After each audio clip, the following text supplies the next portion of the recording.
resume the recording. So let me brief a little bit on what we went through. So in the past weeks, we have been going through like what are the options for Azure storages. And we were up to here on data lake storage, where we talk about infrastructures and everything. And we will talk the remaining two services of it is which is data catalog. Let me show the present so you can see better. Okay, so we will talk about two remaining service, which is the data catalog and then Azure SQL. And then after that, we will talk about other support service that will be tested on DB200. So after this session, you will have an overview of the services that will be tested. And then in the next week, we'll have some like deep dive in implementations on the DB200 because they will ask you a little bit more deeper, like because the thing that we go through is only on the surface. And we'll have to nail deeper in the implementation, some features that each of these services are offering. So after this, you will have the general overall architecture of the services that will be tested on the DB200 first. I want to bring you to attention that after November 24th, there will be some changes on the DB200. So let me pull it up first to show you what are the changes. It actually simplified the test, so it's really good in my opinion. And I'm really glad that we have this change.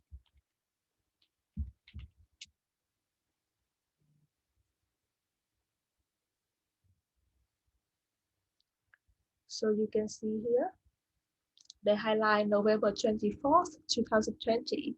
So in here, basically, they removed the implementation solution on Azure SQL Database and Azure Data Lake Storage.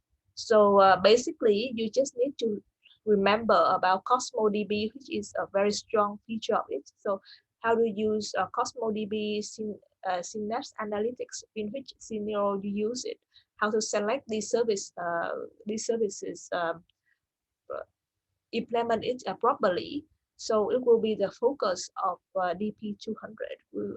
These are quite heavy, so I'm glad that they remove it. I'm not sure if they move it to DP201 or not, but let's see. So yes, so basically those are the two main options. Those are the two main change. Of course, they put like storage Gen 2 because there's no reason for us to use or to take a look at Gen 1. So it clarified the confusion. So that's it for the changes in the test after November 24th. So are you planning to take it sometime next month? Yeah, probably in March, 2 months. Yeah, that's good. So let's talk about my colleague Sarah.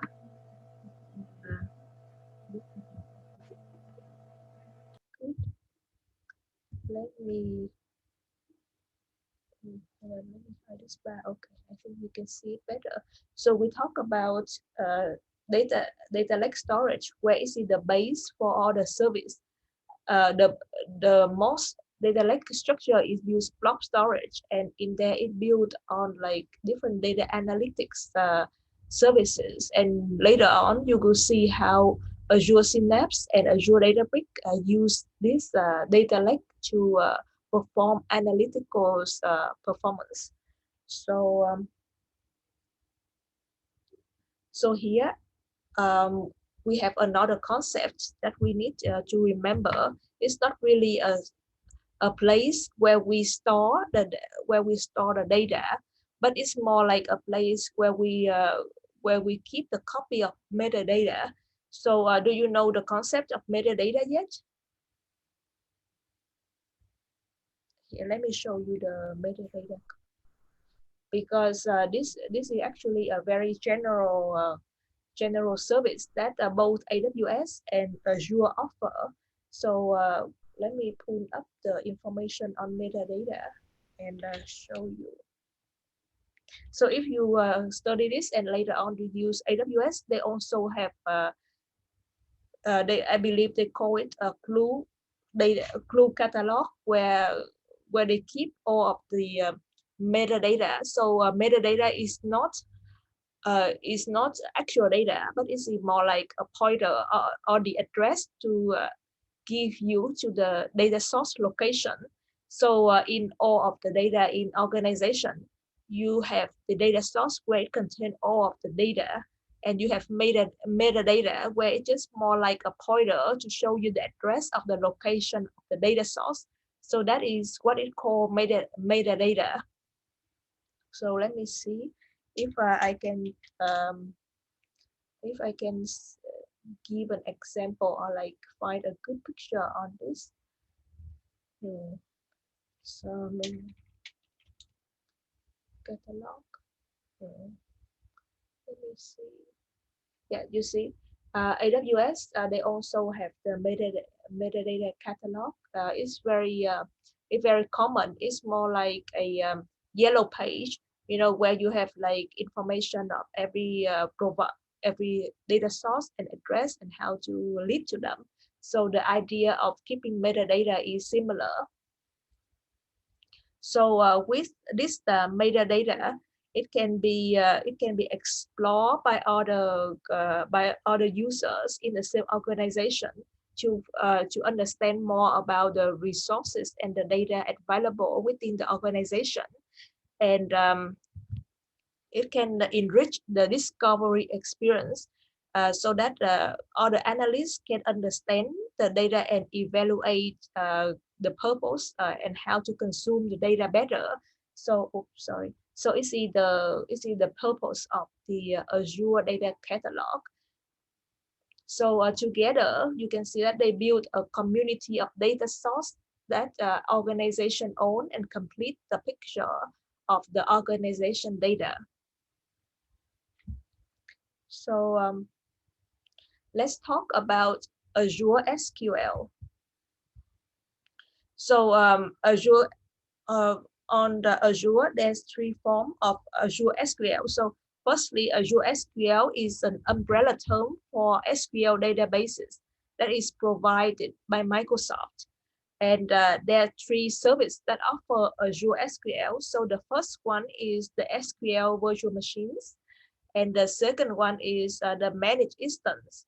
So basically, Microsoft, it will manage the instance for you. You just migrate your data, for example, on-prem to the instance that is available on cloud. And the third solution is the SQL database, which is this one. So what it is the it have the option to serverless compute. So thus it have the option for hyperscale. That means there is unlimited power of scaling on this, and that's why it's the best fit for modern cloud application. And in the DP 300 200, we will mainly be test on the database. We won't be test on these two services. We just focus on Azure SQL database for this test. So another one that I want to mention that you might see another term is Azure SQL Data Warehouse. And you don't see this in this picture because in 2019, they changed it to Azure Synapse Analytics. So its data warehouse have evolved to Azure Synapse Analytics.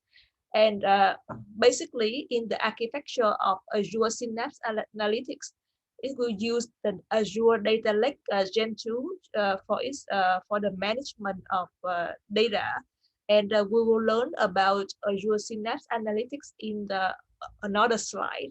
So remember, is it originally called Azure SQL Data Warehouse. This information won't be tested. But when you read Azure documentation, sometimes when you go to like the older documentation, this is the name that you see because they don't update the name. So I just want to highlight that. So in the later on, when you work more with Azure SQL or Azure in general, you know what is the difference.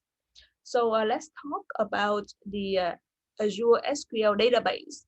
So it's a managed relational data service, and it supports mainly structured data and some limited unstructured data. So it's ML, you know. So if you have unstructured data, you should think about Cosmos DB instead of this, because this service is mainly for relational data.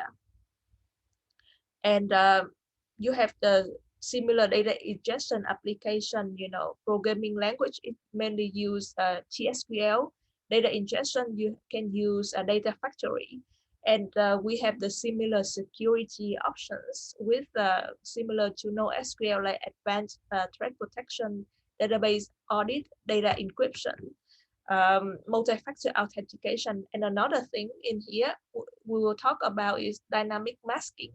Is how like it masking the data when it reach the user instead of masking a source. So that will be it for the Azure database data service storage service. So here is a mini quiz that let's do it together. Let's check on it together.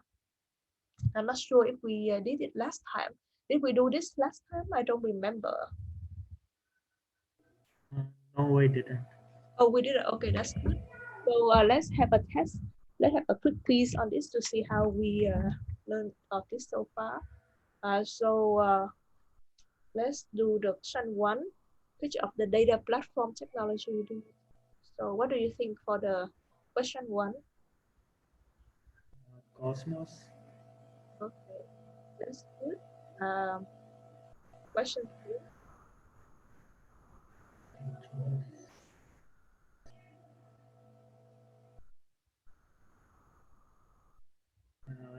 Stream Analytics. Oh, I didn't talk about Stream Analytics. Sorry about that. So it basic remember Stream Analytics. Okay, let's see the results first. Which Azure service is best choice for storage document, store document? Data Factory. Uh, store document about the data source. Data source. Data Lake. Okay, let's see the answer. Okay, so remember we talk about data catalog. The purpose of data catalog is store metadata, which is the documentation about data source. So it doesn't actually store the data.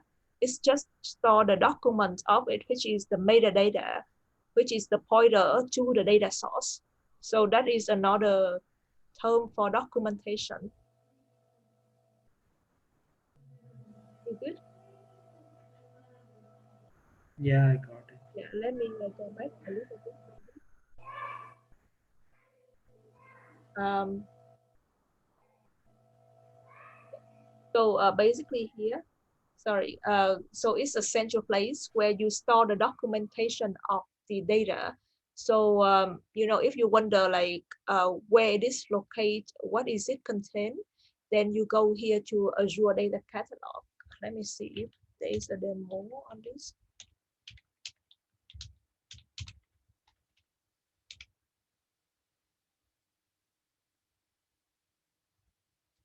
Okay, so this is how Azure Data Catalog would look like.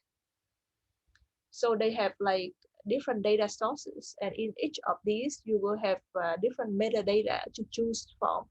So it's not, but then if you want to like deep down in like, so for example, you could see like if you click on the for example, if you click on the blob, there will be like different data content in the blob storage. But then if you want to actually analyze the content of these data, it won't help you. It's just storing. It's just a place to store the information about the data of the organization in general. So that's why it's called documentation. So this one, uh, so it's not stream analytics, because stream analytics where you just digest the stream. So remember when we talk a bit last time about architecture, and we talk about big data architecture. on Kappa versus Lambda, right? We talk about Lambda architecture. Let me pull it out for you.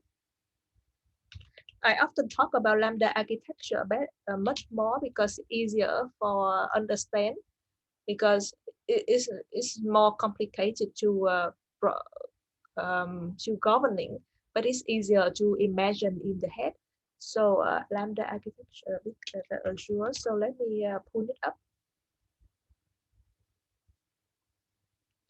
So remember Lambda, when you look at an architecture, how do you know it's a Kafka or Lambda?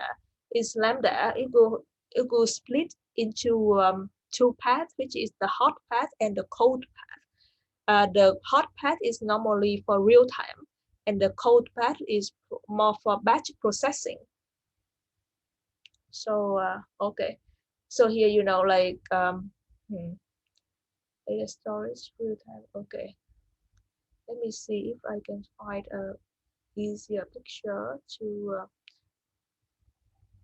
represent it. Yes, so it's split down into hot path and cold path. So hot path is always about streaming. It's have to be available on instant, and there's no stop on it. So with hot path, when you think about hot path, the keyword here to think is about streaming. So that's why in this quiz, where is it? When you see stream analytics, the first thing you should remember is about IoT, about streaming services. I'm just so this is the queue where you look at the test and you're not sure about the services. Then you can see the name and you can guess the function of it. So it's one good thing about Azure naming. I hate everything else, but then when in the test, then it's help you to easy to guess. But then the other side is that it's confusing. So it can be your friend or your foe, depends on the situation. So with this one, the least expensive. Oh, we have another one that's joined. Oh, hello, Stu. You wanna guess which one for this? So the Steam Analytics is out, and we have two of the other options for the storage solution is Databrick and storage. So what we are doing now is we went through the storage options on Azure, and now we just do some mini quiz, and then we will move on to other services that are available. So you want to guess which one that will be of these two would be the least expensive choice?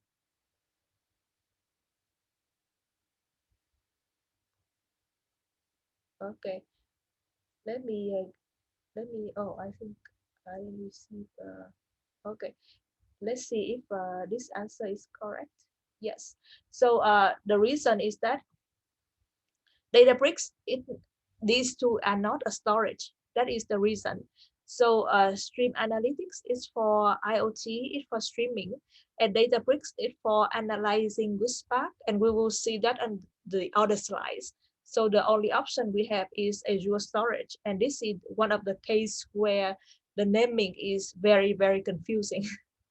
So yes, so we're done with the quiz, and let's go to the section on other services that we will be tested on DP 200.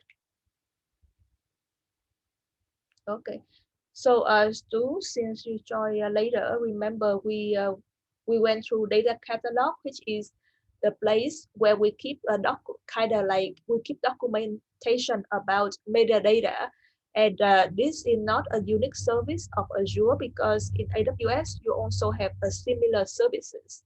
So remember when in the test where they ask about uh, a storage option for documentation of a metadata, remember about data catalog.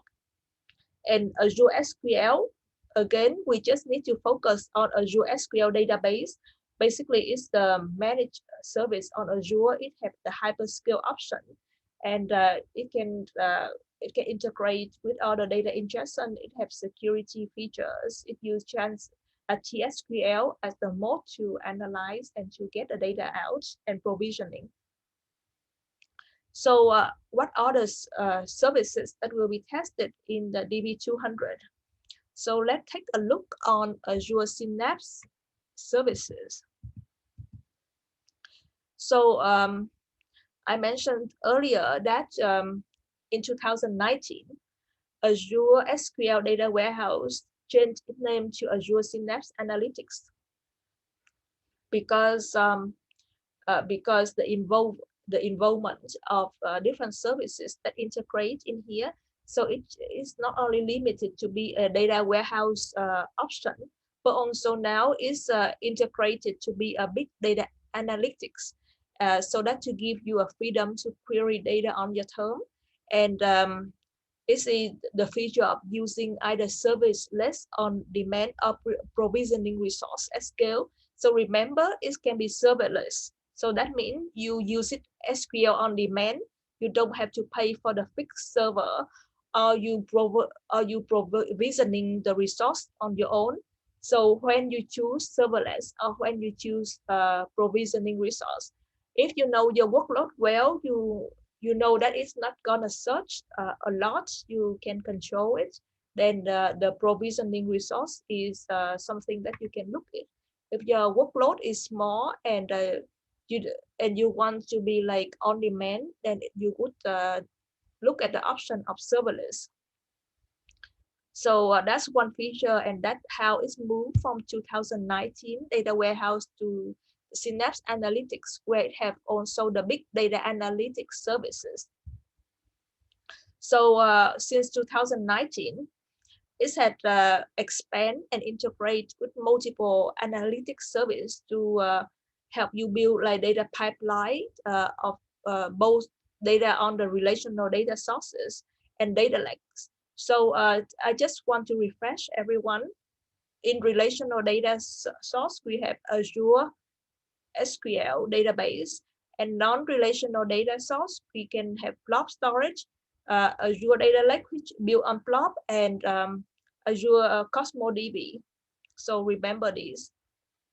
And catalog is only store metadata. It doesn't store actual data on it. So also another core feature of this is that is an ability to use both SQL and Spark for ETL. And remember, there are two services that can use Spark on Azure, three services actually, but we're gonna be test on two services only. Number one is Azure Databrick. Number two is Azure Synapse service. So these two will use Spark. So remember, when you talk about distributing data, when you talk about big data, you always need to remember about Spark on this. And the third service that have Spark available on Azure is Azure HD Insight, but then we won't be tested on this. And I think because in 2019 Azure acquired Databricks, so they might that's why their focus of the testing on Azure Databrick instead of Azure HD Insight. So it's just my theory. But remember, when you talk about Spark, it's always related to big data. It's always related to distributed system. And Azure, if it's on Azure Test, remember Azure Synapse service and Azure Databricks. So what are the features? So it have, of course, because it Azure Synapse service is on Azure platform, so it's well integrated with other analytics service like Power BI, and it's very easy to integrate with Azure machine learning. And there also the ability to build a code-free pipeline like Data Factory. So the engine that Synapse use is also the same engine that Data Factory use. So why they build two services with the same engine? Because they don't, when you are on Azure Synapse, they want Azure want to keep you there. Azure doesn't want you to run from one service to the other. So to make it easier, they want to have like one workplace that's centralized in one place. So let's take a look at the component of Azure platform of the component of Azure Synapse platform in the next slide, this slide, sorry. So in here, we have two services of Azure Synapse. One service is on review, and I didn't see it mentioned anywhere in our documentation. So that's why I didn't put it there. So on the number one service is Azure Synapse Studio, and the second one is Azure Synapse Workplace. So the workplace is the place for the data analysts to come together, and it is currently on the review mode. So there's no SLA. SLA is the service. What is service level? So service level availability. So basically, it's guarantee how the service could be available for you. And since there's no SLA in the Synapse workspace, so that's why I don't think it will be tested. So let's talk about the Synapse Studio. So basically, it's a web native experience. So you can access it by the web, and it ties everything together for data engineer to do everything in one place. So you can like management, you can security your platform, security your Azure Synapse, you can monitor, you can look at the meta store, and the language is support. You can see here Python, SQL, Python, Java, Scala, R, which is the fundamental languages that support Spark. The Spark support, sorry. And the form factor, remember when I talk about there's two form factor is provision and on demand. And analytics runtime, there's two mode, SQL and Spark. So it is built, I don't know if you guys can see this. Can you guys see the below where it said the Azure Data Lake storage?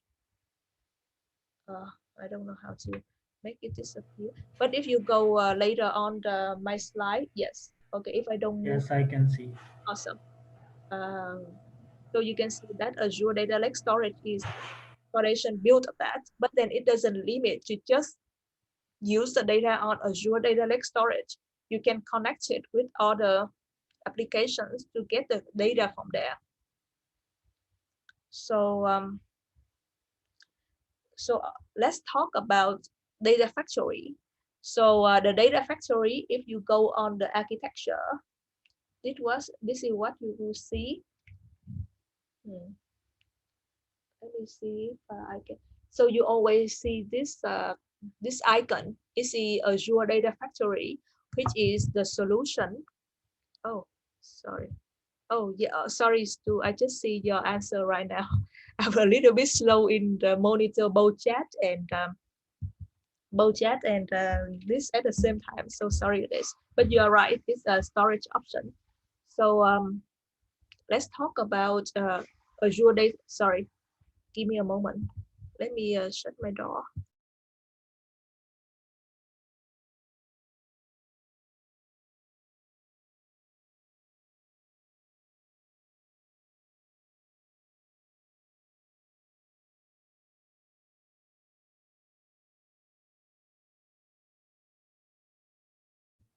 Hey guys, I'm back. So let's continue to talk about the factory. Let me put up the slide again. Okay, can you guys see? I hope it's not blurry for you guys. So basically, it's a tool for ETL. Remember when we talk about ETL and ELT in the data engineer fundamental section, when we talk about like how data is ingest and ingest into a data storage. So the common term people often say ETL, but remember in cloud is ELT. So to come across the difference, where what it does, it ingests the data, it controls the flow of the data. So basically, when you want to get the data from one place to the other, you use the data factory, and during the process, you can extract, you can do some transformation. Of course, this transformation is supposed to like help with the data ingestion and help with like get the data to the data source of it. And mostly in cloud, you load it before you do the transformation. The transformation will be done in the data lake or the analytics platform where the analysts could do that.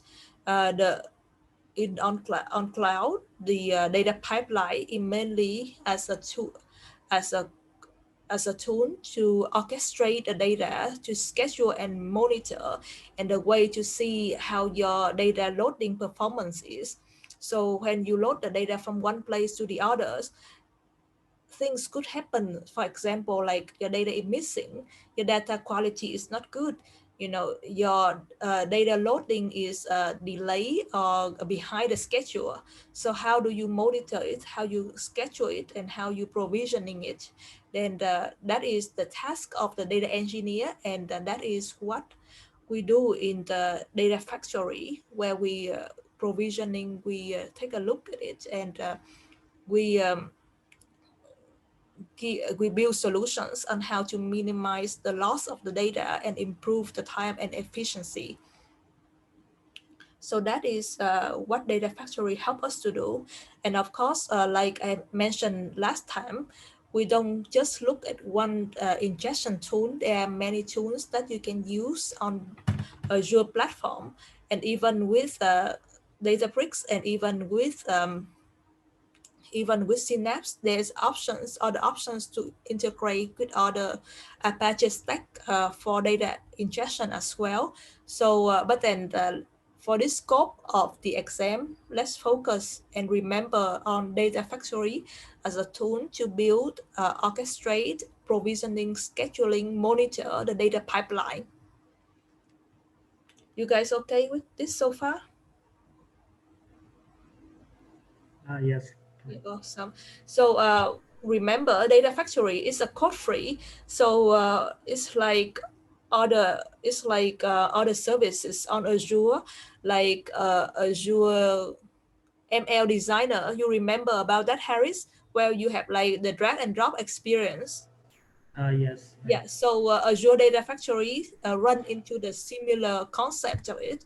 So basically, if you want a data source from one area to the other, you know, you put these two data source out, and then you drag the arrow from one place to the other. So it's very similar concept to this, and Azure is not the first one to do this.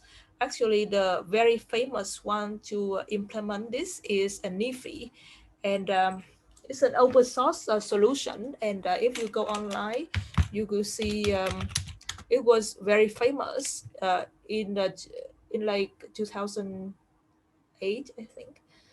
So you can see that like the interface is like this. You know, you have one data source and you have the other. You just drag drop here. So you might wonder, if it's that easy, then why we need a data engineer to do this? You know, because anyone can create this component. You can drag and you can drop it. You know, and it's done, right? Actually, when you provisioning data like this, there are so many things that happen in between. Like I mentioned, like delay. You know, the data is dirty, the data is losing. How you load like a huge amount of data into the data lake, like there are so many different issues with the tool that arise, and that where you need to use your system expertise and programming ability to solve the issues. So there's no one tool fit all. There will be like there will be so many different solutions that you need to implement to get the data into the right place, uh, while ensure the time and resources that are available. Okay, so the next one is my favorite one, which is Azure Databrick. So Azure, for Azure Databrick, I think I have been talking quite a lot about it. So basically, Databricks is a independent company, was a independent company, but then 2019 they was purchased from Azure, and now Azure is, and now they have a fund, they have the support from Azure that make it very well integrated together in the platform. So if you see Databricks, other platform has it as well. I know for sure that AWS have also Databricks on there. So what Databricks does is that it provides the latest version of Apache Spark that allow you to integrate with other libraries. So, you know, like, remember when I was showing the slide? Let me see if I still have that slide. Yeah, but you remember, right, Harris, when we talk about the Spark and where we have like the core fundamental of it is HDFS, and then built upon it is Spark, and then like different API that support Spark. So before, if you want to build on-premise or on the VM, then you have to build a cluster of Hadoop, and then on top of it, you install Spark. And it's very nuisance for people who not, you know, who really don't have the need to like have the whole system of Hadoop. So what Azure Spark, no, sorry, Azure Databricks born like is really easy to set up. Once you set up and choose the configuration, it will run seamlessly, and it will help you to like have the common workplace for your data analysts to come together along with other tools for implementation. So let me show you the interface of Databricks, and we also, oh, we don't have time there. Let me see. Okay, so we will go through to one more service, and in the next session, I want to talk about different use case of Azure Databricks on Spark, Azure Databricks on Azure, and how like in this use case, we can implement Azure on this, because in here, if you see,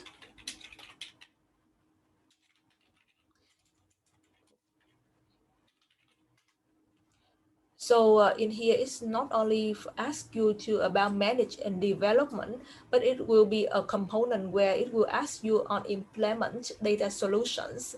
And in here, they will ask you on implement Databricks. So that's why I prepare a module where we'll look at different scenarios on how to implement Databricks on here. So just remember, it's a tool that help you to collaborate and share workspace so that you can do data analytics. It comes with all the latest Spark features. Okay. Well, since we talked about Spark already in the first, when we talk about data engineer, so I won't talk about it again. But Stu, if you have questions on Spark, we will go again when we talk when we do the scenario base. You can see it in here.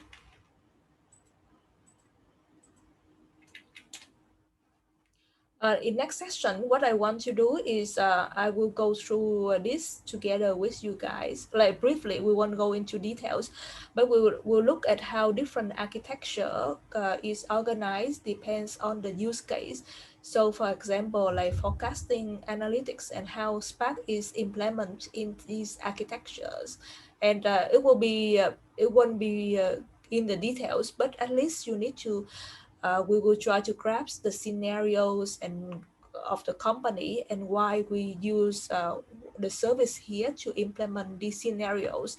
And these are very close to what the exam will be testing. I have seen this several times on Azure on this. So these will provide you a very good resource for case scenario in the DP200.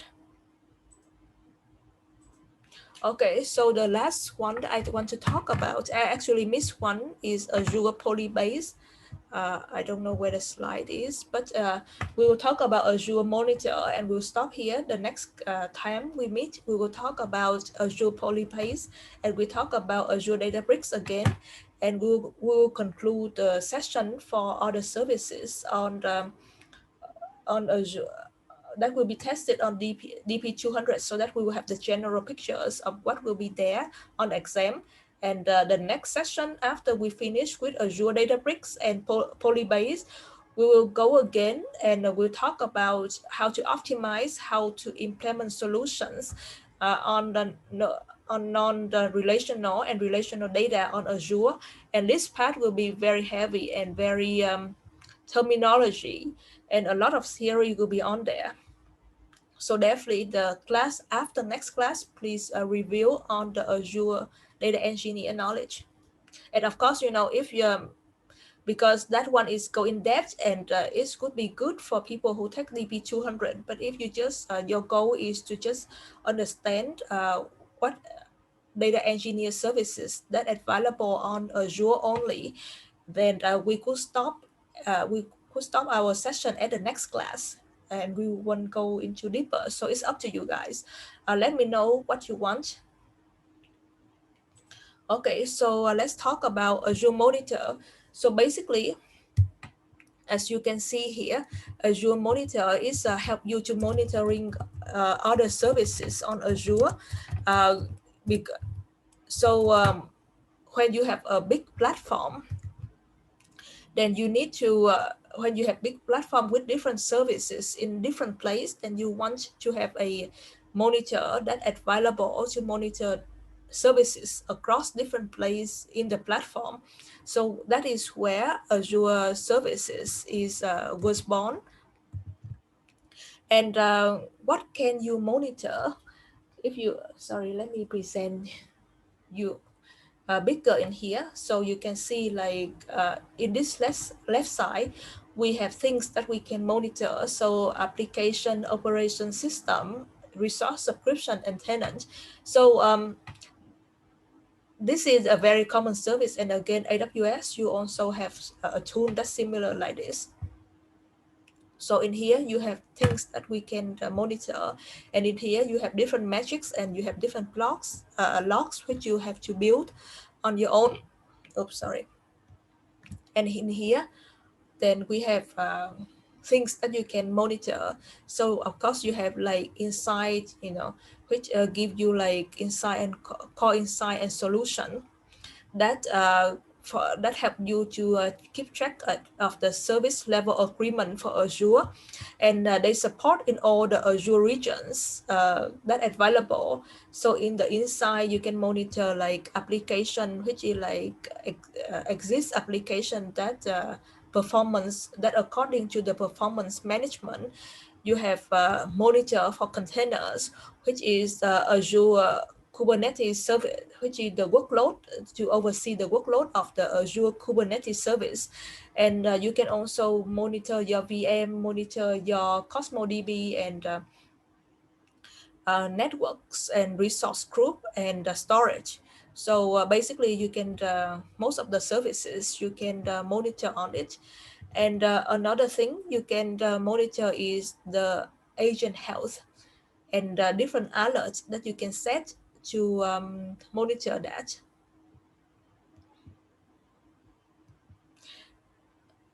Yes, so that's it for this. Oh, and sorry.